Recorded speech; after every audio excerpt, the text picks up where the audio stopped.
بسم الله الرحمن الرحیم. السلام علیکم. پروګرام اسلام آباد اور سره زیم علنور وزیر کتون کو زدی ایچ سی مخه ته موجود ما اساتذه په احتجاج دي د مختلفو یونیورسيټو اساتذه دلته راغلي دي. دوی احتجاج ریکارډ کوي. دوی احتجاج ولې کړی دی؟ دوی په احتجاج ولې مجبور شوي دي؟ د دوی مطالبه څه ده او کچېرې د دوی مطالبه ونه منل شوه نو د دوی په کوم را روان لا عمل دی هغه به صحیح. په دې مختلفو سیزونو باندې دوی سره خبرې کوو. راځئ د موږ سره اوسئ. ستاسو نام؟ ډاکټر سہیل خان عبدالولی خان یونیورسٹی مردان. ختم ہونے والا ڈاکٹر عبدالولی خان یونیورسٹی نه تاسو راغلي د ایچ سی مخه ته احتجاج کوي. ولې په احتجاج باندې مجبور شوي؟ وجوهات څه دي؟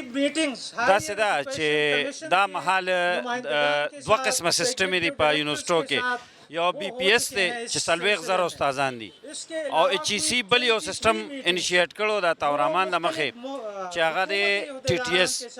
نو ټي ټي ایس له خو سروس سټرکچر هم ورکړی دی، د هغې هر 3 کاله پس ترقي کېږي.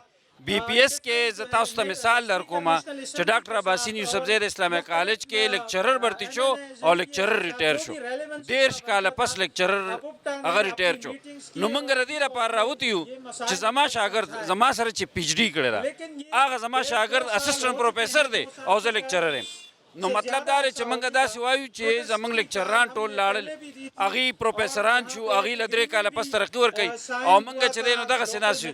نو موږ وایو چې دوی موږ له یو سیسټم راکړي، یو داسې نظام راکړي چې د هغې د لاندې د ترقیانې چې کېږي او د هغې مثبت اثرات به په یونیورسټو باندې غورځېږي، زده کوونکو باندې به غورځېږي، ماحول باندې به غورځېږي، تر څو پورې چې دا نی د یو سیسټم لاندې نی راغلی تر هغې پورې به چې دی نو سفوکیشن وي، په یونیورسټو کې به سفوکیشن وي. مطالبه هم څه ده؟ مطالبه دا ده چې موږ له دوی یو نظام راکړي د ترقۍ، یو سیسټم راکړي، یو داسې نظام راکړي چې د هغې لاندې دا چې کوم لیکچران دي د هغې یو ټایم سکیل راکړي چې 6 کاله پس د هغې اسسټنټ پروفیسر ته ترقي کېږي، 6 کاله پس یې ایسوسییټ ته کېږي، 6 کاله پس یې پروفیسر ته کېږي. نو موږ دغه وایو چې یو ټایم سکیل پروموشن پالیسي راکړي. که ستاسو دا مطالبه ونه منل شوه نو را روان لا عمل به هم څه وي؟ د دې نه پس دا خو موږ دویم احتجاج دی. دې نه مخکې موږ یو کړی دی، دې نه پس موږ بیا دا دویم احتجاج دی. دې نه پس بیا موږ په ټولو یونیورسټو کې په ټول پاکستان کې هړتال کوو او موږ به کار نه کوو، موږ به کلاسونه نه الو د غیر معینه مدت لپاره تر څو پورې چې دوی زموږ مطالبه نه منلې تر هغې پورې موږ په ټولو یونیورسټو کې ہڑتال کوو. کا نام؟ ڈاکٹر زیب النساء. کیوں ایچ سی کے سامنے احتجاج پہ مجبور ہوئے؟ وجوہات کیا ہے احتجاج کرنے کی؟ ایکچولی بی پی ایس جو یونیورسٹی میں ٹیچرز کی جو فیکلٹی ہے اس کے 2 طریقہ کار رائج ہیں، ایک ٹی ٹی ایس ایک بی پی ایس. ٹی ٹی ایس کی پروموشن پالیسی موجود ہے جبکہ بی پی ایس کے لیے ایڈورٹائزمنٹ آتی ہے اور اس کے لیے پھر ظاہر ہے آپ کو فلیٹنگ کرنی پڑتی ہے، بٹنگ کرنی پڑتی ہے چیئرمین سے لے کے رجسٹرار اور وی سی تک، اور پھر اس کے بعد آپ کی ایڈورٹائزمنٹ آتی ہے، سلیکشن بورڈ ہوتا ہے، اس میں بھی فیوریٹزم جو ہے وہ کام آتا ہے. آٹومیٹک پروموشن کی کوئی پالیسی نہیں ہے. 30 سال سے لوگ ایک ہی گریڈ میں بیٹھے ہوئے ہیں، تو اس کے لیے یہاں پہ پروٹیسٹ کیا جا رہا ہے. مطالبہ کیا ہے؟ طالبہ سروس اسٹرکچر کا جیسے باقی ڈپارٹمنٹس میں پروموشن ہوتی ہے ویسے ہی پروموشن ہو فیکلٹی کی بھی. اگر آپ لوگ کا یہ مطالبہ پورا نہیں ہوتا تو آگے کا عمل کیا ہوگا؟ آگے پروٹیسٹ ہے، بس پروٹیسٹ ہے. ابھی تو یہی ہے کہ ڈو آئی ڈائی. اگر مطلب حل نہیں ہوتا جلدی تو کیا یونیورسٹی میں بھی احتجاج شروع کریں گے یا ادھر ایچ سی کے سامنے احتجاج کریں گے؟ یونیورسٹیز میں تو احتجاج آلریڈی کر رہی ہیں، اپنے طور پہ مختلف اوقات میں کیا جاتا رہا ہے. اب یہ کمبائن آل اوور پاکستان یہاں پہ پروٹیسٹ کیا جا رہا ہے اور انشاءاللہ ہوپ فلی ویل گیٹ دا آور ایم. ایچ سی مخه ته ولې په احتجاج باندې مجبوره شوي؟ وجوهات څه دي د احتجاج؟ بیسیکلی داسې ده چې یونیورسټیانو چې بی پی ایس فیکلټي لپاره پروموشن چې کلیر کټ پالیسی نه ده. فار ایگزامپل ټي ټي ایس فیکلټي چې دا چې پروموټ کېږي هغو ته کلیر کټ پالیسیز دي چې دا اچیو کی مایل سټونز به دی پروموشن ده. موږ بی پی ایس فیکلټي لپاره دا پرابلم ده چې موږ لپاره دی ایڈورټایز کوي پوسټ به ها لاین اف اکشن کلیر نه ده. فار ایگزامپل یو فیکلټي ممبر یو گریډ چې لاس کاله شل کاله هم تیر کی خو هغه ته چیرې کلیر کټ شي نستا. به چې دی پہله دا پالیسیز شي ول چې ایم ایس به کوي فردر ایجوکیشن ایم ایس پی ایچ ڈی دا سټاف هغه ته دی به سټډي لیو نه ورکاو به خلکو نه چلار نه ولا یا چې سټډي لیو ورکوي به پی نه ورکوي به داسې خو سیک نسی کوي. دغه په حساب ډیر حالات خراب سلی دي د خلک ډیر ځا ډیپریس دي اتوماتیکلی ټول اکیډمیک انسټیټیوشنز اخنه سفر کوي لګیا دي. یو کسره د مونږ اوس خبرې شولې هغه چې 30 سال نه زیات چیم کیږي او داسې خلک شته چې 35 30 سال کیږي دوی مطلب مخکې نه ځي ترقی نه کیږي. نو د تاسو چې کوم دغه نن احتجاج دی د دې احتجاج نه تاسو ورته مطالبه څه ده؟ مجھے کلیئر کٹ دی دا پالیسی ڈیزائن کړي دا ریکمنډیشنز به ور کړي دي چې دوره ایئرز دا مایلسټونز ورته سیټ کو چې فار ایگزامپل چې سیک خپل ایجوکیشن امپروو کوي سي هغه ته چرنګي پروموشنز دي چې سیک داسې دي چې سټډي لیو نسی اخیسته لکه داسې علاقو چې دي چې الته فردر ایجوکیشن ستانه هایر ایجوکیشن فیسیلیټیز هغه ته وداوت فردر ډیګریز کنه هغه ته پروموشن چې سیټ اپ تا هغه په حساب کلیئر کٹ لاین اف ایکشن ہر زی چې کنه ټینیور په حساب قالو په حساب داسې چې پروموشنز وي مشه د پاره داسې نستا به دا مشه پالیسیز ور کړی دي مشه خپل ریکمنډیشنز ور کړی دي 2 ایئرز سټرګل نه بعد عدالت راغللو دغه چې ایچ سی سره میټینګ هایر اپ سره هر چا سره میټینګ سره دي. درته وایي چې ولې تاسو مطلب چې کوم ګریډ دی ترقی دا یا چې کوم سروس سټرکچر دی ولې نه درکوي وجوهات څه دي؟ دی بیسیکلی کنه داسې د چې پہله ډیزاین کړي نه ولل به من چې داسې وکړل چې دی ټي ټي ایس امپروو انټروډیوس کو چې ټي ټي ایس انټروډیوس کو اخته ټوله پالیسی جوړه کړه خو چې ایگزیسټینګ بی پی ایس فیکلټي ولا هغه ته دی چې پالیسی جوړه نه کړه دی نه پالیسی ستانه دا خبره چیرې د تاسو دغه مطالبات چې کوم دي چې کوم تاسو مطلب بقاعده هر څه ورکړي هم دي کدا زر تر زر ونه منل شو نو روان لا عمل بم صحیح فور ناو کنه موږ دغه ډیسایډډ دی چې موږ بدلته سیټ ان کوو دغه پروټیسټ خو کداغ نه بعد دا سیټل نسو به اخ نه بعد نیکسٹ پلان اف ایکشن به موږ هغه ټایم ډیکلیئر کوو پہله نه ډیکلیئر کوو نه. آپ کا نام؟ حاجرہ احسان. کیوں ایچ سی کے سامنے احتجاج پہ مجبور ہوئے؟ احتجاج کی وجوہات کیا ہے؟ دیکھیں ہم لوگ یہاں کسی انفرادی مسئلے کے لیے نہیں آئے. یہ ہماری ٹیچنگ جو یونیورسٹی ٹیچرز ہیں ان سب کا کلیکٹیو ایشو ہے کہ ہمارا کوئی پروموشن کا اسٹرکچر نہیں ہے. اب اس میں کوئی بھی یہ سب لوگ اتنے دور دور سے ٹریول کریں اور آپ دیکھیں کہ ساری یونیورس میں ورلڈ میں ٹیچرز کو احترام دیا جاتا ہے اور ہمارے ہاں واحد یونیورسٹی ٹیچرز ہیں جو ہائر ایجوکیشن ان کی پروموشن کا کوئی کرائٹیریا ہی نہیں ہے. یونیورسٹی جب چاہتی ہے سیٹس اناؤنس کرتی ہے اور اس کے بعد جب دل چاہے سلیکشن بورڈ ہوتا ہے اور اس سلیکشن بورڈ میں بھی نہیں پتا کس کو پروموٹ کرے کچھ نہیں. یونیورسٹی کے اساتذہ کے ساتھ زیادتی نہیں ہے بہت بڑی زیادتی ہے. اور اگر اور کسی آپ دیکھیں کہ کسی پروفیشن میں ایسا سسٹم ہی نہیں کہ ہر سیٹ کے لیے سلیکشن بورڈ ہو. ایون جو ہمارے کولیگز جو ہیں جو کلیریکل پوسٹ پہ آئے جنہوں نے سمپل ایم اے بی اے کیا ہوا ہے وہ بھی گریڈ 20 میں ڈائریکٹر بنے بیٹھے ہوئے. ہم لوگ پی ایچ ڈی کر کے پوری ریسرچ کی ریکوائرمنٹ کمپلیٹ کر کے سب کچھ کر کے ہم لوگ اسسٹنٹ پروفیسر ہی ہیں. پچھلے 15-14 سال سے میں خود اسسٹنٹ پروفیسر ہوں اور جبکہ میری فل پروفیسر کوئی پروموشن نہیں ہوا نہیں. اسسٹنٹ پروفیسر کے بعد کبھی سیٹ ابھی آئی ہیں لیکن وہ بھی ایک سیٹ ہے. آپ دیکھیں کہ ایک سیٹ کی اگر 10-12 لوگ ود ان دا ڈپارٹمنٹ ایلیجیبل ہے تو پھر اس میں کوئی وہ لاجک نہیں. لاجک تو یہ کہ جو کرائٹیریا میٹ کرتا ہے جس طرح باقی ڈپارٹمنٹس میں ہے تو اسی حساب سے اس کو نیکسٹ میں وہی سیٹ اپ گریڈ ہو جائے. نئے سرے سے سیٹس کا ویٹ ہی نہ کیا جائے. نئے سرے سے انٹرویوز کے لیے آپ کیونکہ ایک دفعہ سلیکشن بورڈ سے ہم ہو کے آئے ہیں نا تو اس کے بعد جب ہم اگلے کی ریکوائرمنٹس میٹ کرتے ہیں تو ہمیں اگلے میں پروموٹ کر دیں ڈائریکٹ. سروس اسٹرکچر کے حوالے سے کیا کہیں گی اور مطالبہ کیا ہے؟ ہمارا ایک ہی مطالبہ ہے کہ ہمارا جو پروموشن کا کرائٹیریا ہے اس کو پراپر طور پہ ڈیسائیڈ نان پی ایچ ڈی لوگوں کے لیے بھی پروموشن کا کچھ کرائٹیریا ہونا چاہیے اور پی ایچ ڈی لوگوں کے لیے بھی جو ریگولر فیکلٹی ممبرز ہیں.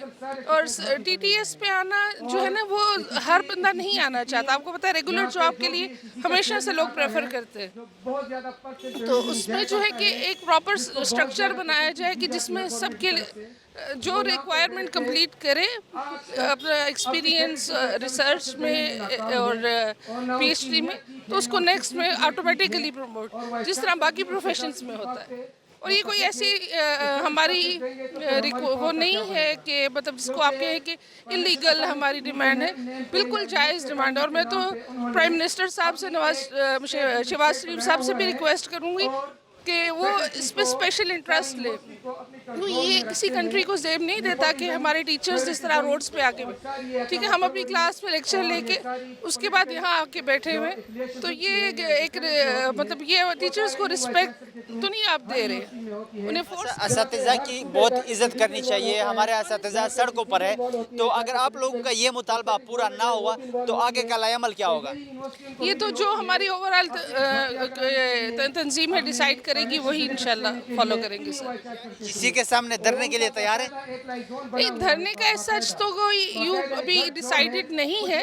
I wish कि हमारी जेन्युइन जो डिमांड्स हैं उनको ये लोग वैसे ही हमें फोर्स ना करें, क्योंकि ये कोई ऐसा रोड पे बैठना आप देखें कि तमाशा लग रहा है। और पढ़े लिखे लोगों को पीएचडी यूनिवर्सिटी टीचर्स इस तरह से आप उनको रोड्स पे बिठाएं और उनकी जेन्युइन राइट्स के लिए वो आपको इस तरह से, ये किसी भी कौम को जेब नहीं देता। तो मेरा तो है कि हम इस हद तक जाना ही नहीं चाहिए कि धरने तक जाए, तो उससे पहले ही नोटिस गवर्नमेंट को भी लेना चाहिए और एचईसी को। आपका नाम?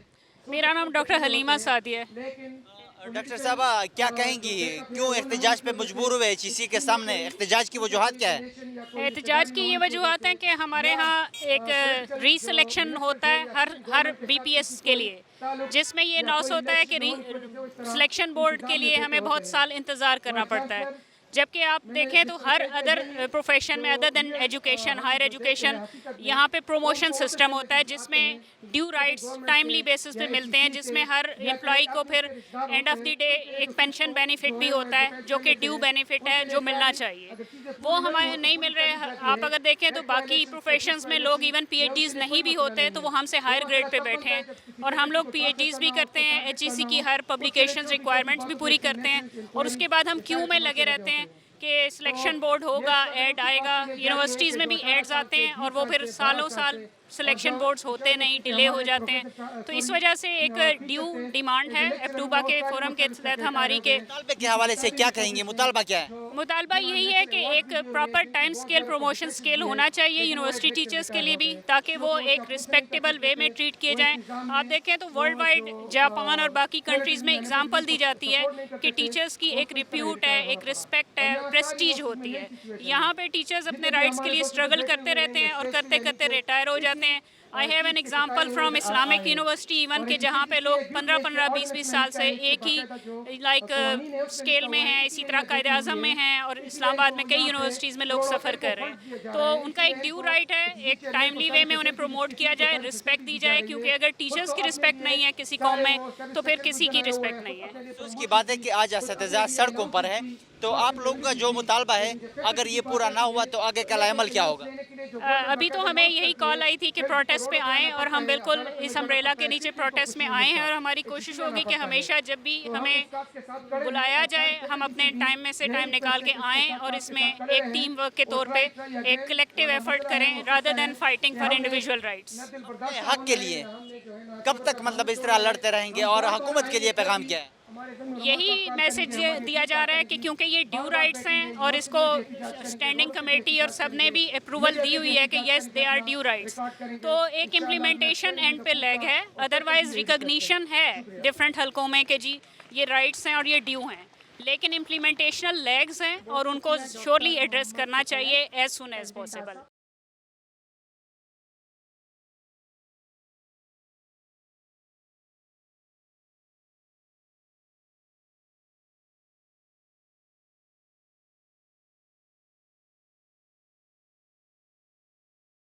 आपका नाम?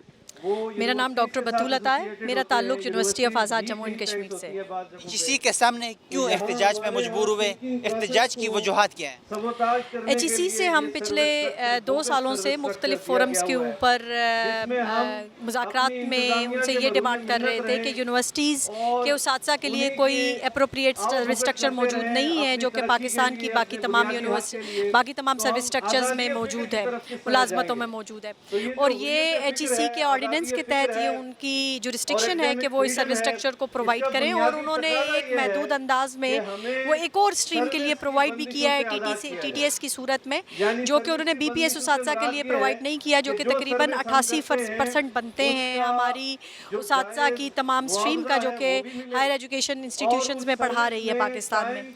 सो हम उनसे मुख्तलिफ फोरम्स के ऊपर मुज़ाकरात में, डायलॉग में इंगेज रहे हैं, और उन्होंने हमसे एग्री किया कि ये हमारी एक वैलिड एंड जस्टिफाइड डिमांड है, लेकिन उसके बावजूद उसका कोई समर हमें अभी आज तक नहीं मिला, ना ही हमें आज तक ये पता चला कि उन्होंने इसमें से क्या किया। तो लिहाजा उसकी वजह से हमें आज से तकरीबन 6 महीने पहले मार्च में हमने एक एहतजाज किया यहाँ पे, और उसके नतीजे में एक मुआहिदा किया हमसे उस वक़्त HEC ने, जिसके उन्होंने कहा कि वो हमें मई तक एक सर्विस स्ट्रक्चर प्रोवाइड कर देंगे, लेकिन जो आज तक प्रोवाइड नहीं हुआ। तो आज हम उस वादे की याद दहानी के लिए आए हैं कि वादे पूरे भी करने चाहिए। मुतालबा क्या है, लेकिन अफसोस भी है कि असातिज़ा आज सड़कों पर है, मुतालबे के हवाले से क्या कहें? देखिए, अगर ये जो तमाम महज़ब दूसरे तरीके मौजूद थे एहतजाज के, उनके ज़रिए अगर ये मसला हल हो जाता तो हमें आज वहाँ से निकल के यहाँ नहीं आना पड़ता। और वैसे भी उसातिज़ा का काम माशरे को जहाँ बहुत सारी तहज़ीब सिखाना है, तो हमारा काम उनको एक पुरअमन और अपने हक़ के लिए खड़ा होने की भी एक तरबियत देना है। और आज हम इसलिए खड़े हुए हैं ये बताने के लिए कि अगर चीज़ें दुरुस्त नहीं हैं तो महज़ब माशरे उनके लिए एक ख़ास तरीके से गैदर होते हैं। और उसी वजह से आप अगर ये देखें तो ये पाकिस्तान के कोने कोने से यूनिवर्सिटीज़ की रिप्रेजेंटेशन मौजूद है, और वह आज इसी चीज़ के लिए मौजूद आए हैं कि ताकि ये सर्विस स्ट्रक्चर उनको मुहैया किया जाए। ये जो सर्विस स्ट्रक्चर का आप लोगों का मसला है, जो आप लोगों का बुनियादी मुतालबा है, अगर ये पूरा नहीं होता तो आगे का अमल क्या होगा? देखिए, हम अपने तमाम कोशिशें जो हैं वो जारी रखेंगे। डायलॉग्स के रास्ते तो हम कभी भी बंद नहीं करते। हम अपने जो नुमाइंदान हैं, जो इलेक्टेड रिप्रेजेंटेटिव्स हैं, उनसे भी बातचीत हमने की है और करते रहेंगे। और बाकी भी जो तमाम कम्युनिकेशन के तरीक़ाकार हैं, यानी कि राइटिंग के ज़रिए, सोशल मीडिया के ज़रिए, आपके ज़रिए हम अपनी आवाज़ उन तक पहुँचाने की कोशिश करेंगे जो इस चीज़ के ज़िम्मेदारान हैं, और उनको ये एहसास दिलाने की कोशिश जारी रखेंगे कि ये काम किया जाना चाहिए। ताहम ये जब तक हल नहीं होगा, हम अपने कम्युनिकेशन के चैनल्स खुले रखेंगे। तासुना डॉक्टर फाइज़ अरूज सब अव्वल पे एहतजाज बंद दी जिसी मखता मजबूर शوي د एहतजाज वजूहात से दी د احتجاج ټولو نه غټه وجه دا ده چې زمونږ دلته کې د یونیورسيټیز ټیچرز لپاره هیڅ پروموشن پالیسی نشته دی، هیڅ سروس سټرکچر نشته دی. مونږ دلته د خپل تمام ټول یونیورسيټیانو د فیکلټي ممبرز لپاره سروس سټرکچر وختلو لپاره راغلی وو، ځکه چې دلته مونږ هر ځل نوې انډکشن کیږي، مونږ پروموشن نه کیږي، مونږ هر نوې پوسټ لپاره بیا اپلای کوو، اور هغه هم د VCs او د یونیورسيټي ایڈمنسټریشن خپل مرزي ده چې مونږ بیا اخلي او کنه اخلي، مونږ سلیکشن کیږي کنه کیږي. نو زمونږ 17 کاله په یو پوسټ کیو شي، اور ما ز نیکسٹ پوسټ د پاره اوس دلته کې الیجیبل یم د 13 کالو نه، خو زما هیڅ پروموشن نه کیږي. نو بس اخر زه فرستریټ شوم او زه د دې احتجاج حصہ جوړه شوم. دا زیاتې نه دي چې 17 کال دستا کیږي چې ستا پروموشن هم نه کیږي، او دین علاوه تاسو د سروس سټرکچر مطالبه غوښتنه هم وکړه، نو دین علاوه نور مطالبه لري؟ زمونږ صرف 1 پوینټ ایجنډا ده چې مونږ ته د پروموشن پالیسی چې دا هغه اپروف کی. دا پروموشن پالیسی آلریډي په HEC په سټیچیوټس کې موجوده ده، د لپاره سټیچیوټس نه دي جوړول پکار، سټیچیوټس موجود دي آلریډي، خو HEC خپل قانون نه مني پخپله. مونږ صرف د هغه یو 1 پوینټ ایجنډا ده دلته زمونږ چې سروس سټرکچر فار BPS فیکلټي ممبرز اف یونیورسيټیز.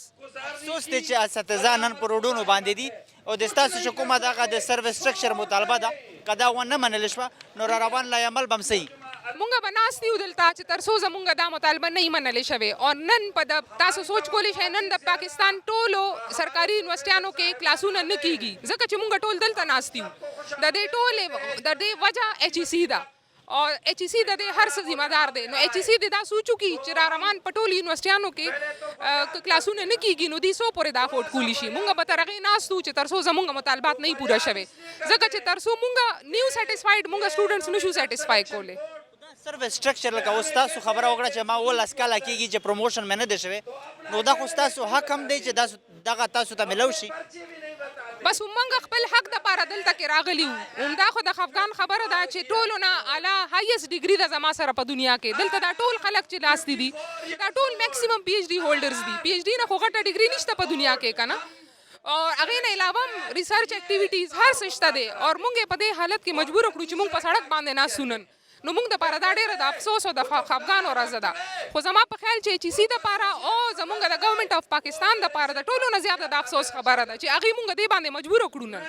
نو زما تمام ارباب اختیار ته ډېر خواست دی چې زموږ په دې مطالباتو باندې د غور وکړي او موږ ته د دا نن سروس سټرکچر اپروول راکړي. سروس سټرکچر آلریډي موجود دی, هغې دپاره ای سټیچور جوړول نه دي پکار اور قانون سازي نه دي کول پکار. صرف د خپل هغه قانون هغه ومني, بس صرف موږ ته د نن اپروول راکړي او موږ ته د سبق کولو دپاره د موږ ته منټلي ریلیکس کړي چې موږ په آرام خپل کارونو ته مخه شي. تاسو نام؟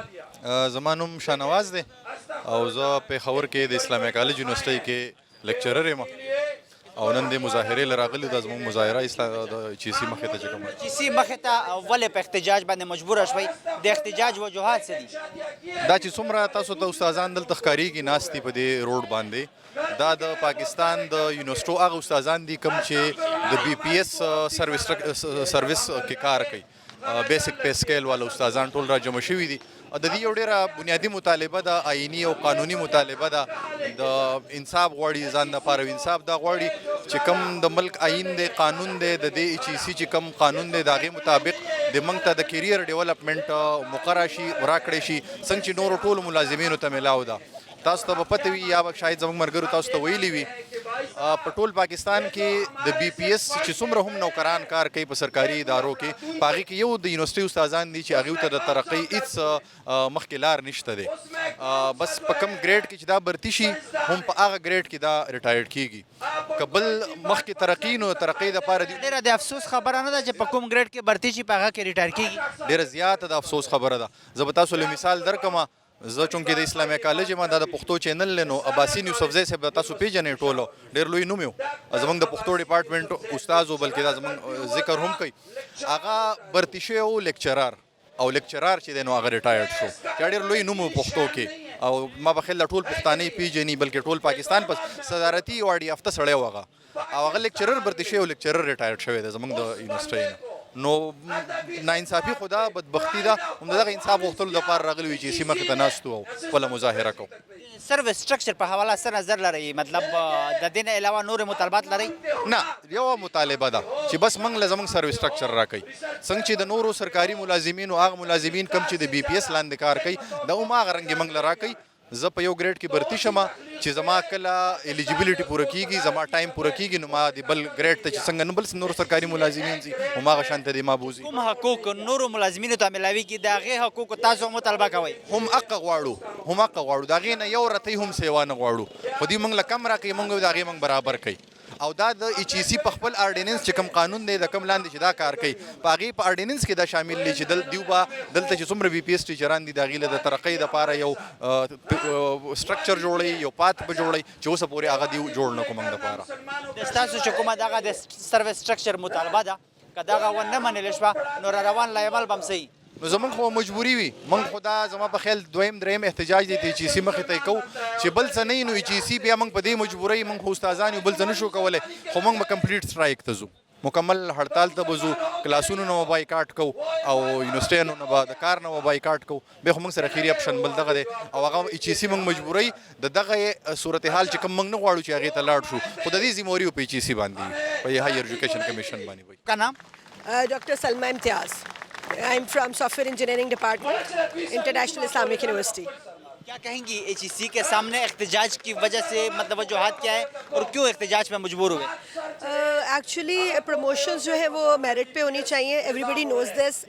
سلیکشن بورڈ کی اسٹریٹجی ہے اسلامک یونیورسٹی میں. ایون اف سلیکشن بورڈ بھی ہے دیٹ از اوکے, بٹ اٹ شوڈ بی کنڈکٹیڈ. وہ کنڈکٹ نہیں ہوتے, مطلب بہت ساری پوسٹ ایڈورٹائز ہوتی ہیں, آتی ہیں, لیکن سلیکشن بورڈس کبھی ہوتے نہیں ہیں. سو دس از رانگ. ڈیو پروموشنز ہیں لوگوں کی, جس کو کہتے ہیں پرفارمنس بیسڈ پروموشنز ہونی چاہیے. پرفارمنس سب کی اچھی ہے, ساری ریکوائرمنٹس پوری ہیں, کرائٹیریا فلفل ہوتا ہے, لیکن اس کے باوجود بھی پروموشن نہیں ہوتی. تو یا تو پروموشن بیس پالیسی کریں, یا ایون اگر سلیکشن بھی کرنی ہے, ایون دو اٹس اوکے وی کین بی سلیکٹڈ ایز ویل, لیکن سلیکشن بھی اگر کرنی ہے تو سلیکشن ہونی چاہیے, یعنی کہ پینلز بیٹھے اور بورڈ ہوں. بورڈ ہوتے نہیں ہیں, کبھی کینسل ہو جاتے ہیں. سو دس از وائی وی آر ہیئر دیٹ ٹو پروٹیسٹ. کہیں گی اپنے مطالبے کے حوالے سے مطالبہ ہے کیا؟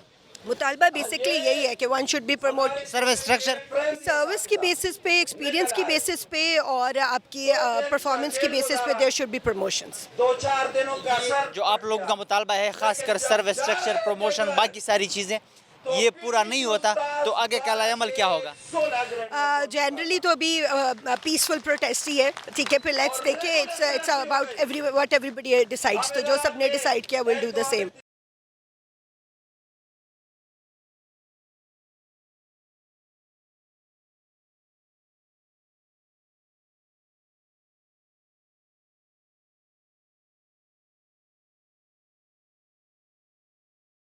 زمانم ډاکټر سجاد الله. ډاکټر صاحب ولې په احتجاج باندې د HEC مخې ته مجبوره شوې؟ احتجاج وجوهات څه دي؟ د دې وجه دا ده چې په دې وطن کې هر طبقه چې ده, که د نوکرۍ طبقه, هغې ته خپل حقونه ملاویږي, خو یونیورسټي پروفیسرز چې کوم ډېر اوچت کوالیفیکیشن دي, ټول PhD دي, پوسټ ډاک, MPhil کړي دي خلکو, هغې د خپل بنیادي حقونو نه محروم پاتې شوي دي اوسه پورې. HEC دا 15 ملاقاتونه شوي دي زموږ د دې مشرانو. هر ځله HEC دا وعده کوي چې مونږ به ستاسو پرابلمس حل کو, خو دا ډیلی ټیکټکس خبره ټال مټول باندې کار نه کېږي. نو اخره کې دې خبرې ته موږ مجبور شو چې موږ راشو ټول دلته کې او د HEC مخې ته کینو او هغوی ته خپل احتجاج ریکارډ کړو. ځکه چې کوم وطن کې د تعلیم قدر نه وي, هغه وطن پرمختګ نشي کولی, هغه وطن مخکې نشي تللی.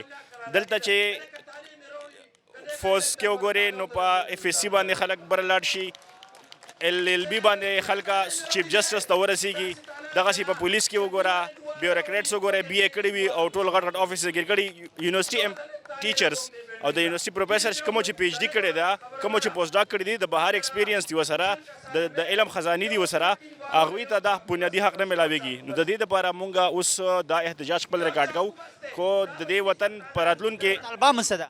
زموږ مطالبه دا ده چې زموږ د پروموشن دپاره او د مخکې تلو دپاره د یو پراپر سټرکچر وي, یو پوره پروټوکول سره پراپر رولز پکار دي, په ټایم باندې پروموشن پکار دی, ټایم سکیل پکار دی چې په دومره وخت کې به تاسو د چا نوکري وشي, هغه به د بل مخکې ګریډ ته ځي, خو داسې هېڅ نشته فی الحال.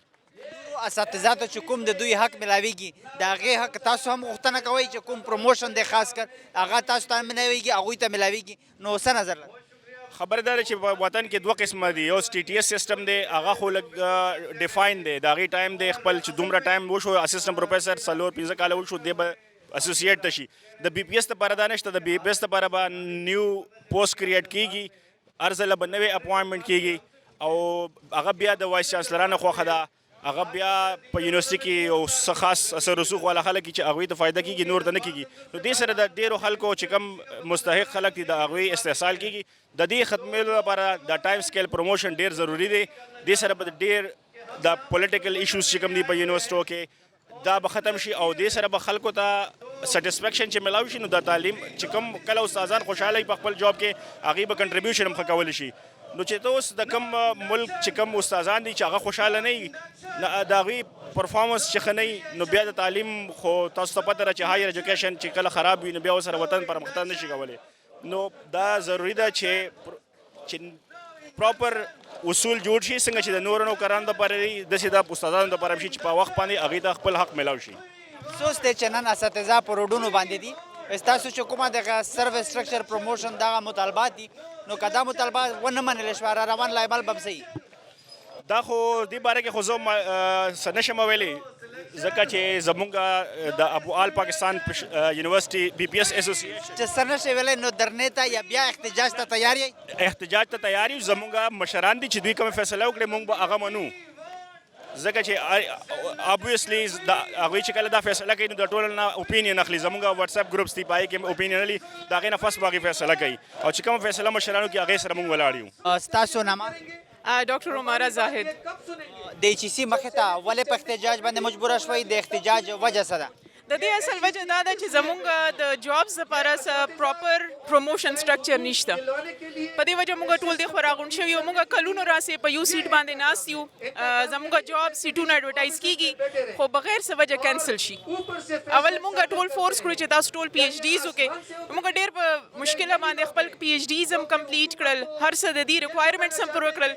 د هغې باوجود جابس اډورټایز کیږي خو د هغې نه پس کینسل هم شي. نو په دې وجه موږ دې خو راغونډ شوي یو چې موږ دپاره د جابس لپاره څه داسې پراپر سټرکچر دې راله راکړي چې موږ ټایملی پروموشن کیږي. لکه اکو زموږ کلونه پوره دي، لکه زه اوس تقریبا 15-16 سال راسې زما سروس دی، نو موږ ته دې باقاعده پروموشن دې اناونس کوي. په دې وجه موږ راغونډ شوي یو ټول. مطالبه مو صرف دغه یو د سروس سټرکچر پروموشن یا نورې مطالبات لرئ؟ فی الحال خو همدغه مطالبه ده چې زموږ د پروموشن سټرکچر او که ډیفاین شي نو موږ به ریلیکس هم شو، موږ ته به یو پیسفول انوایرمنټ به میلاو شي. موږ کمپټیشن کوو او کمپټیشن مخکې هم کړی دی، اوس هم کوو، لګیا یو. خو دا ده چې یو پیسفول هغه د پروټیسټ دی د دې لپاره چې زموږ د پروموشن سټرکچر دی دي. نورو اساتذه ته حق ملاویږي، هغه حق تاسو هم غواړئ؟ او بالکل او بالکل. څه نظر لرئ که دغه مطالبات ستاسو ونه منل شوه را روان لا عمل به هم صحیح؟ او که دا مطالبه زموږ ومنلی شي نو زموږ دا فیوچر کې به دا کوي چې ټیچینګ کمیونټي کې دا ټیچینګ دا پوره سټرکچر چې کوم دی دا به ډېر زیات انهانس شي. لکه موږ به ډېر ریلیکس یو په دې چې ډیموټیویشن هر چېرته دی. لکه اوس زموږ ایج هم انکریز کیږي، موږ ته پته هم نشته چې موږ په دې سیټ باندې به ریټایر کیږو یا به زموږ څه پروموشن راځي به هم یا نه راځي. خو مین دا دی چې دا ډیموټیویشن او که زموږ کم شي نو ظاهر خبره ده چې ټول ټیچران به ډېر ښه پرفارم کوي خپل په ډپارټمنټ کې، چاهے هغه ریسرچ فیلډ وي چاهے ټیچینګ فیلډ وي، په هر څه کې به دوی به ښه پرفارم کوي. په مناسبت به څه نظر لرئ چې کومه ستاسو مطالبه ده که ونه منل شوه بیا به څه لایملي؟ او که ونه منل شوه خو بس همدغه به وي چې موږ پیسفول پروټیسټ خپل فرسټ کوشش به وکړو. باقي دا دی چې زموږ چیرمین صاحب دی نو دوی به ډیسایډ کوي چې آینده لاحمل به صحیح. تاسو نامه؟ زما نوم زیغم حسن دی جی، ډاکټر زیغم حسن فرام یونیورسٹی آف پشاور. پشاور یونیورسٹی کے زوالوجی ڈپارٹمنٹ کے پروفیسر اسسٹنٹ پروفیسر ہیں. پروفیسر صاحب د ایچ سی مخې ته ولې په احتجاج باندې مجبوره شوئ؟ د احتجاج وجه څه ده؟ دا جی نن مونږه پشاور یونیورسٹی نه بلکې آل پاکستان یونیورسٹیز نه دلته راغونډ شوي دې لپاره چې یو پروموشن پالیسی مونږ غواړو ایچ ای سی نه. ډېر وخت نه چې کوم دی دا تقریبا 2 کالو نه دا احتجاج روان دی. ایچ ای سی سره مور دین 30 میټینګ مونږ کړي دي زمونږ مشران چې یو پروموشن پالیسی پکار دی چې یو سړی چې انډکټ شي، یو انسان چې او ښه ایجوکیټډ انسان چې یونیورسٹی کې انډکټ شي لیکچرر، خو پکار دا دی چې مخکې هغه پروموشن په نارمل طریقه باندې وشي.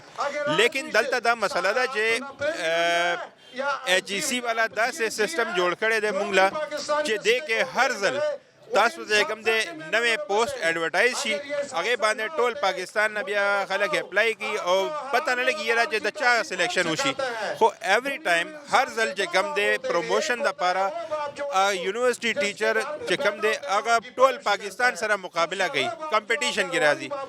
حالانکه تاسو وګورئ چې یونیورسٹیز گورنمنٹ کالجز کې یا گورنمنٹ اینی جاب کې همیشه یو سړی چې انډکټ شي هغې نه پس بیا یو پروموشن پالیسی ده.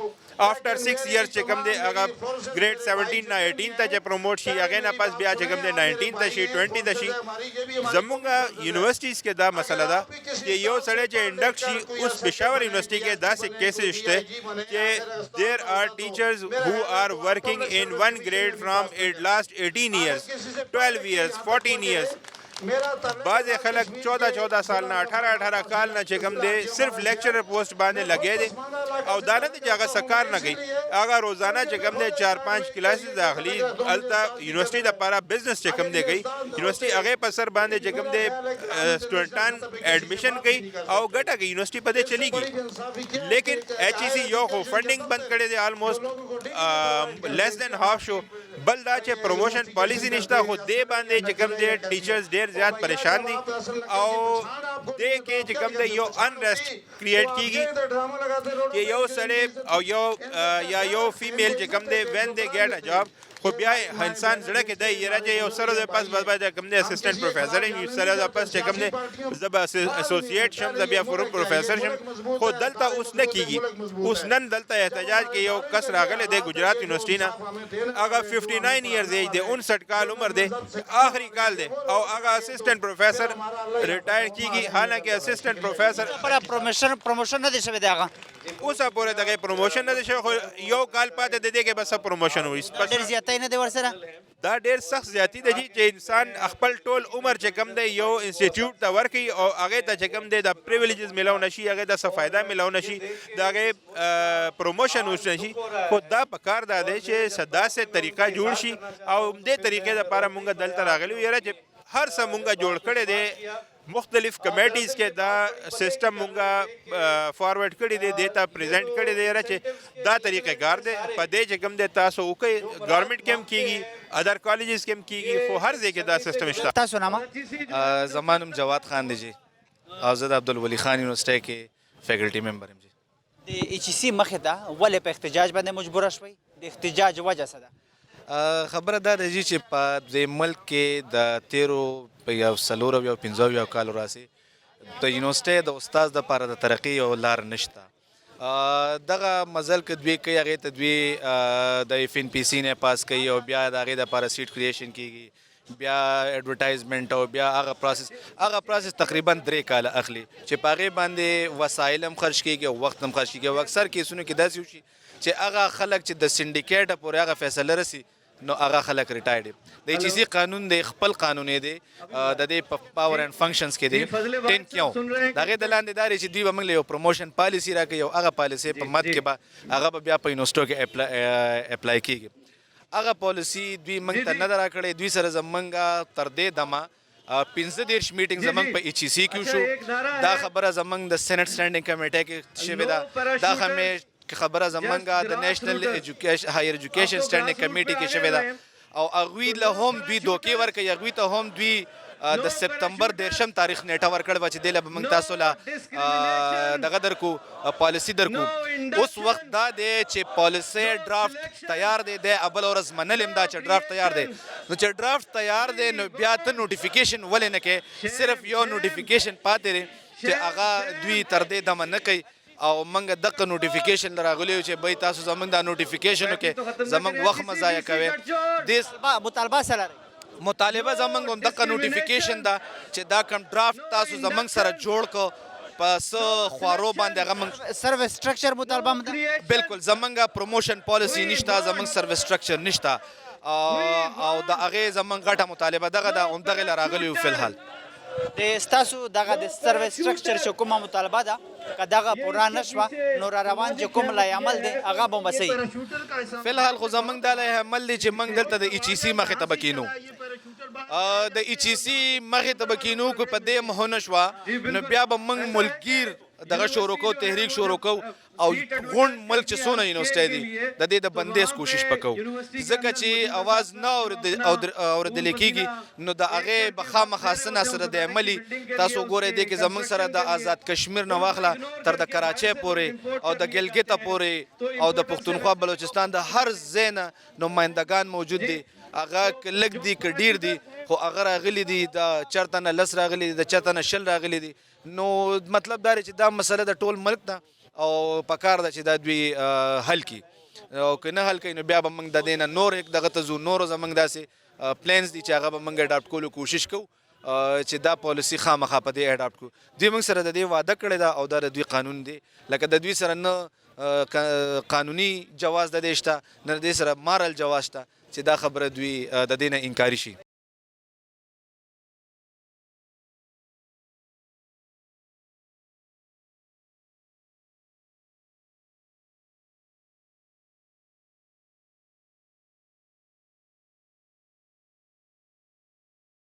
تاسو نامه جی ڈاکٹر امتیاز اور میں جنرل سیکرٹری آل پاکستان بی پی ایس ٹیچر ایسوسییشن. د ایچ سی مخې ته ولې په احتجاج باندې مجبوره شوئ؟ د احتجاج وجه څه ده؟ وجوهات څه دي؟ الله نور صاحب ستا ډېره مننه چې ستاسو چینل زموږ ډېر ښه کوریج کوي. داسې دا چې په یونیورسټۍ کې دوه قسم نظام جوړ شوي دي، یو ټي ټي ایس بل بي پي ایس باندې دي. داسې ایچ ای سی چې کله جوړه شوې ده نو دوی دوه ډیویژن دا وکړل چې دا هم انلیګل دي، ځکه چې دوه نظام په یو کنټري کې نه چلیږي. دا د کله نه مختلف کنټریز بند کړي دي، دا نظام دفن شوی دی. خو دوی په دې د حقوق تلفي هم ده. دا فنډامنټل رایټس وغیرہ چې کوم دي ایکچولی کوم ادارې چې جوړیږي د هغې خپل رایټس وي، د هغې خپل رولز وي. دلته هم د ایچ ای سی چې جوړېده نو د دې خپل یو کتاب دی آرډیننس، ایچ ای سی آرډیننس دی. په هغې کې د ټیچرس د یونیورسټۍ جوړولو نه والې د ټیچر اپوایمنټس پروموشن دا ټول چیزونه شته. دوی پکې خپل پیژني اگر چې هغه پکې نشته، ځکه چې د دې بل رول دي دا سیول هغه باندې د ګورمنټ پر هغه باندې د دې کې زموږ پبلک سیکټر باندې راځي، زموږ هغه شته، زموږ هغه وایلیشن دی کوي. خپل به درې څیزونه خو دوی ډېر اسانتیا سره وباسي. زموږ د ټیچرس چونکې شریف طبقه ده، ټول ملک ساتي، ټول خلکو هدایات او هغه د دې باندې روان دی. خو شریف دي چونکې د شرافت نه دوی غلطه پیدا واخیستله. 3 سال خو دا وشو چې موږ دا هایلایټ کړی دي چې بهید دا ډسکریمنیشن دا عجیبه عجیبه کارونه تا شروع کړي دي، دا نه چلېدو والا دي. سو کائنډلی چې ګورمنټ کوم رایټس موږ ته راکړي دي دا کائنډلی راکړي. 3 کاله باوجود دوی مختلف اګریمنټ ساین کوي، بیا هغې نه تښتي. سو عجیبه سچویشن جوړ شوی دی. دې پورې له موږ درنه ورکوو تر څو پورې چې دوی موږ ته رایټس نه وي راکړي. موږ نه ځو دې ځای نه، ځکه چې په پیک لیټرو په پیک دستخطو باندې د دې وزیر هم د دوی نه بل اوس غوږونه راښکلي دي. نو آیا ټولې مطالبې په حواله سره څه خیالات دي، څه نظر لرئ؟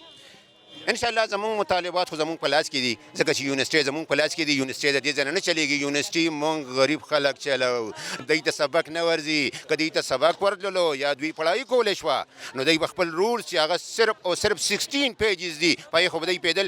موږ د دوی دپاره خپل رولز هم ولیکل، تنخوا پې دې اخلي، رولز ما ولیکل، زما اسوسییشن ولیکل، په ودن 1 کې مې ولیکل. هغه دوی نشي پروسس کولی. اوس زما څه ګناه په دې کې؟ ما خپل رولز په خپله باندې ولیکل، ډیوټي ده ده. آیا دې هغه د سرکولیټ هم کړل، بیا د هغې نه هم تښتي. نو دې به کوم ځای پورې ما نه تښتي؟ ما لاسونه اوږده دي، غریب یم خو خپل حق پیژنم. سټرکچر د پروموشن د ستاسو دا بنیادي مطالبات چې کوم دي که دغه پوره نه شوې، تاسو د درنې خبره وکړه نو د ایچ سی مخې ته به درنه ورکوئ یا د درنې دپاره بل ځای ټاکلی دی؟ داسې دا چې زمونږ سینې اوږدې دي، ځکه موږ ټیچر یو، صبر کوو. صبر زمونږ د 20 کارونه هم را روان دي او 3 کارونه خو زه دلته زه راځم. 35 میټینګز زمونږ دوی سره وشوله، رولز ریګولیشن باندې کلیر کړل. د 40 نه زیات خو ما په اخبار کې آرټیکلز ولیکل، ما ریسرچ پبلیکیشنز پرېښودل. زه صرف آرټیکل لیکم چې معامله سره روانه ده. ایجوکیشن په شا ولې روان دی؟ هایر ایجوکیشن دا وکړي چې زه به بره لړم او ایجوکیشن په شاته لړو. سو میز چې دا نه پوهېدلو والا اداره ده، دوی خپل اداره هم نشي ساتلی. اوس پې ګورمنټ هم چکې ولګولې نو هغې کې هم دوی ته مسله ده. که زمونږ دې ځای نه مطالبات نه سال کېږي بیا به هم دلته ناست یو. بیا د پارلیمنټ مخې ته به ځم چې ګورمنټ یې پوه کړي. د یې خوا بله ورځ پوه کړي دي بیا هم نه پوهېږي. نو بیا به د ګورمنټ مخې ته ځم پارلیمنټ ته. ادروایز یونیورسټۍ خو زما په خپل لاس کې دي، سبق ورته دې خو نشي پړاولی. دا خلک به دې کوم ځای کې سمبالي، دې به دا دعوه څنګه کوي چې زه هایر ایجوکیشن شم؟ سو هایر ایجوکیشن اټومیټیکلي بندېدو والا دی. استاد نن په سړکونو باندې وینو، ډېره د افسوس خبره نه ده؟ ډېره د افسوس خبره خو ده. ما ولیدل چې ټیچرز په ځمکه کېناستل. آیا ټیچرز په ځمکه کېناستل دوی ته شرم نه راځي؟ دا کورسۍ د دوی دي، دا کورسۍ خو دوی ته مونږ ورکړی دي. ټیچرز دته پړهایي کړی ده، دې په خپله ټیچرز دي میجارټي په دې کې یا نه دي؟ نو بیا د ټیچرز نمایندګي څنګه کوي؟ د ټیچرز په عزت باندې ولې نه پوهېږي؟ د هغه په رایټس، بنیادي رایټس باندې ولې نه پوهېږي چې ګورمنټ ورکړی دی؟ د ګورمنټ په ابجکشن نشته. د ګورمنټ رانا تروین صاحب خو ماته دا وعده وکړه چې زه تاله لیجسلیشن کوم، قانونسازي دله کوم. قانون خو شته، قانون شته، دی به وجود دی، امپلیمنټیشن چل نه ورځي. نو د دې لپاره نور خلک پکار دي. خدای دې وکړي چې دا لړ شي او نوی راشي. جی ڈاکٹر شرافت حسین. ایچ سی کے سامنے آپ لوگوں نے آج احتجاج کیا ہے، سارے اساتذہ مطلب یہاں پہ آئے ہوئے احتجاج ریکارڈ کر رہے ہیں، کیوں احتجاج پہ مجبور ہوئے؟ احتجاج کی وجہ کیا ہے؟ اصل میں ہمارے پاس یہ ہے کہ جو یونیورسٹی کی بی پی ایس فیکلٹی ہے اس کے لیے کوئی پروموشن کرائٹیریا نہیں ہے، جبکہ ملک بھر میں तमाम अदारों में प्रमोशन पॉलिसी है कि एक ही दफ़ा पोस्ट एडवर्टाइज़ होती है। पोस्ट एडवर्टाइज़ होने के बाद बंदा इंडक्ट होता है तो उसके बाद कहीं भी कोई प्रमोशन नहीं होती, कोई सिलेक्शन बोर्ड नहीं होता, किसी किस्म की कोई PSC दोबारा नहीं देनी पड़ती। लेकिन यूनिवर्सिटी में एक अजीब निज़ाम है कि एक दफ़ा एक बंदे को आप इंडक्ट कर देते हैं, उसके बाद फिर दोबारा जो है वो आप उसकी दोबारा पोस्ट एडवर्टाइज़ करेंगे अगले ग्रेड में तरक्की के लिए। और ये हमारा मुतालबा ये है कि जिस तरह बाकी अदारों में और यूनिवर्सिटी के अंदर भी एक स्ट्रक्चर है जिसको TTS टेन्योर ट्रैक स्केल कहते हैं, उनके पास प्रमोशन पॉलिसी है। और इसी तरह लेकिन जो BPS असातिज़ा हैं सिर्फ वो इस जो है वो बेसिक हकूक़ है, वो बेसिक हक़ से महरूम हैं। हमारा मुतालबा सिर्फ एक ही है कि आप एक दफ़ा यूनिवर्सिटी में जब एक बंदे को भर्ती कर लेते हैं तो फिर आगे उसको जब भी वो अगली स्केल के लिए एल होता है तो बग़ैर किसी प्रमोशन पोस्ट क्रिएशन के, बग़ैर किसी एडवर्टाइजमेंट के और जो है वो उसको अगले स्केल में तरक्की दी जाए। इससे जो फ़ायदा होना है वो सिर्फ एक ज़ाती एक इनफरादी बंदे का फ़ायदा नहीं है, ये पूरे सिस्टम का फ़ायदा है। और ये प्रमोशन पॉलिसी न होने की वजह से आपका पूरा सिस्टम कोलैप्स कर गया है कि आपके जूनियर लोग जो हैं वो ऊपर वाली पोजीशंस पर मौजूद हैं, जबकि जो सीनियर्स लोग हैं वो अरसा दराज से 20-20 साल से 25-25 साल से बावजूद फुल प्रोफेसर के लिए वो एल हैं, लेकिन वो स्टिल लेक्चरर हैं क्योंकि वो वाइस चांसलर जो हजरात हैं वो उनके मंजूर नज़र नहीं हैं। और आपके पास अगर ये प्रमोशन पॉलिसी HEC जिसका काम जो है वो पाकिस्तान के अंदर क्वालिटी एजुकेशन और क्वालिटी रिसर्च को बेहतर करना था, but unfortunately they are fail to provide quality education and quality research in Pakistan. Instead वो कर क्या रहे हैं कि इससे पूरा सिस्टम कोलैप्स हो रहा है, नंबर गेम है। लोग चंद पब्लिकेशनें, अब हमारे पास एक प्रोफेसर साहब हैं जिनकी सिर्फ 27 साइटेशंस हैं, जिनकी सिर्फ 20 पब्लिकेशन हैं और वो स्केल जो है वो फुल प्रोफेसर हैं यूनिवर्सिटी में। और जबकि दूसरी साइड पे हमारे एक BPS फैकल्टी मेंबर है जिनकी 5000 से ज़्यादा साइटेशंस हैं, जो कि अरसा 17 साल से लेक्चरर हैं, उनकी चैप्टर्स हैं, बुक्स पब्लिश हैं। मसला ये है कि इससे ना सिर्फ इनफरादी नुकसान हो रहा है बल्कि पूरे सिस्टम का नुकसान है, जिसकी वजह से आपके यूनिवर्सिटीज़ में चापलूसी कल्चर है, जिसमें आपके यूनिवर्सिटी में सिफारिश है। जब तक आपके पास असर रसूख नहीं है तो आप एक स्केल में पड़े हैं। और ये वो वजह है कि अगर HEC और हुकूमत पाकिस्तान और जो भी इसके कंसर्न अथॉरिटी हैं अगर इस मैटर को वो सीरियस लें तो इससे आपके पास क्वालिटी एजुकेशन बेटर होगा और आपके पास अल्टीमेटली क्वालिटी रिसर्च बेहतर होगी। और हमारे जो 40,000 के करीब असातिज़ा कराम हैं और वो जो मायूसी का शिकार हैं वो मायूसी से बाहर निकलेंगे और अल्टीमेटली आपका इससे मुल्क तरक्की करेगा। मुतालबे पर अमल दरामद ना होने की वजह क्या है? असल में बात यह है कि जैसा कि आपको पता है कि हमारे पाकिस्तान के अंदर अब जो आपके पास चेयरमैन HEC है और जो वाइस चांसलर हैं, अगर वो इस प्रमोशन पॉलिसी को अडॉप्ट कर लेते हैं, इसको मंजूर कर लेते हैं तो उनका जो असर रसूख है, उनकी जो पावर है वो ख़त्म हो जाती है। क्योंकि उन्होंने कुछ लोगों को दबा के रखा होता है, कुछ लोगों को लालच दी होती है, कुछ अपना ग्रुप बनाया होता है यूनिवर्सिटीज़ में, जिससे वो मतलब आप कह सकते हैं कि माली करप्शन के भी वो इसी तरीके से करते हैं कि कोई उनके खिलाफ बोल नहीं सकता। में बेहतर तालीम के लिए पावर की ज़रूरत है या मतलब बेहतर तालीम की ज़रूरत है? देखें, अगर आप बात करें तरक्की याफ्ता ममालिक की तो वहाँ पर तो आपके पास स्ट्रीम लाइन है, हर चीज़ें हैं वहाँ। आप कोई बंदा किसी पे डिपेंडेंट नहीं है, कोई किसी को दबा नहीं सकता, जस्ट टैलेंट की बुनियाद पर लोगों को आगे लेके जाते हैं। लेकिन अनफॉर्चुनेटली हमारे मुल्क के अंदर हर शोबे में ये मसला है कि पसंद नापसंद है, सियासत है, चापलूसी कल्चर है कि जो लोग आगे पीछे फिरते हैं, 24 घंटे तारीफ़ें करते हैं, उनको तो वो बगैर किसी उसके बेसिक एलिजिबिलिटी क्राइटेरिया फिलफिल करता है बंदा तो वो प्रमोट हो जाता है। हमारी यूनिवर्सिटी में बल्कि मैं बात करूंगा कि बहुत मेरा ताल्लुक जो है कश्मीर से है, मैं बहुत से ऐसे लोगों को जानता हूं कि जो लोग वाइस चांसलर के ज़्यादा करीब हैं, उनकी एक पोस्ट 4-4 दफ़ा एडवर्टाइज हुई है, वो एलिजिबल नहीं होते, सिलेक्ट नहीं होते, सिलेक्शन बोर्ड में जो पैनल होता है उसको सेटिस्फाई नहीं कर पाते तो उनके लिए दोबारा पोस्ट एडवर्टाइज कर दी जाती है। जबकि बहुत से लोग ऐसे हैं जो बेसिक क्राइटेरिया को फिलफिल करते हैं और अच्छे टैलेंटेड लोग हैं, लेकिन वो चूँकि वाइस चांसलर की हाँ में हाँ नहीं मिलाते, लिहाजा वो सफ़र कर रहे हैं। सुनामा सैयद मुर्तज़ा हुसैन, ज़िद क्वाट यूनिवर्सिटी असिस्टेंट प्रोफेसर हैं 2005 ना। डॉक्टर सैयार ज़े इस्लामिया कॉलेज के असिस्टेंट प्रोफेसर हम केमिस्ट्री है। د احتجاج وجه صدا ولې د HEC مخې ته تاسو احتجاج کړی دی، نو د احتجاج په حواله سره څه نظر لرئ؟ د HEC مخې ته احتجاج مطلب دا دی چې زمونږ د یونیورسټۍ ټول بندوبست چې دی دا HEC طرف نه وي، زمونږ د پروموشن زمونږ دغه ټول پالیسیز چې دي هغه HEC ورکوي. نو تاسو ته زما څنګه وویل چې یاره زه اسسټنټ پروفیسر یم 2005 نه نو 2005 نه دا 2022 17 سال وشو زه اسسټنټ پروفیسر یم او اوسه پورې زه اسسټنټ پروفیسر یم دا زما شاګرد دی د سیار نوم دا پروموشن نه دی شوی نه هیڅ پروموشن نشته هیڅ پالیسي نشته دې سره او دا زما شاګرد پاتې شوی دی بي اس سی کې او دا اسلامي کالج کې اسسټنټ پروفیسر دی او د شاګردان چې دي هغه هم اسسټنټ پروفیسران شو او د دا بل اگزامپل دا چې دا د شاګرد دی او دام لیکچرر دی او دام اسسټنټ پروفیسر دی او زه اوسه پورې مغه اسسټنټ پروفیسر یم 17 سال نه او زما د کلاس فیلو نور شاګردان چې دي هغه پروفیسران دي نو اوس تاسو خپل وګورئ چې دې باندې کې موږ احتجاج به نه کوو کم جوړیږي د احتجاج او د ستاسو چې کوم حقوق دي هغه هم ضروری دي چې درته ملاو شي نو زیاتۍ در سره کیږي بالکل همدغه د زیاتۍ خلاف موږ نن راغلی احتجاج کو او پرامن احتجاج دی او موږ دې کې صدقه نشته خو موږ دا غواړو چې دا پر امن طریقې سره زموږ مسله حل شي تاسو د سر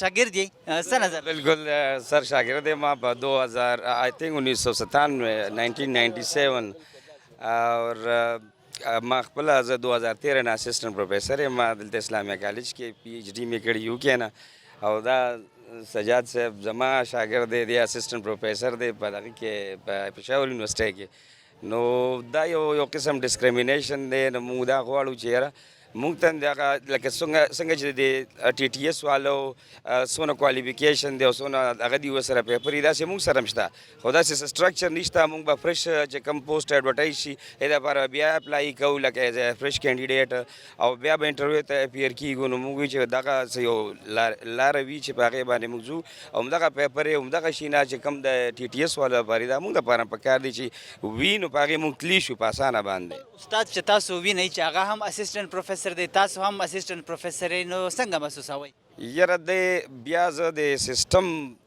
ته چې ګورم نو بیا لږ کمې محسوسوم چې یاره زما استاز هم په دغه پوسټ باندې دی او زه خپل هم په دغه پوسټ باندې په کار دی چې دې زمانه مخکې زه ورپسې یم خو دا سیټ اپ داسې پوسټ باندې دی چې دا موقع چې لګیا دی مخې ته ولاړ دی په دې پوسټ باندې دی نو دغه دا لږ یو قسم ډېر ناانصافي ده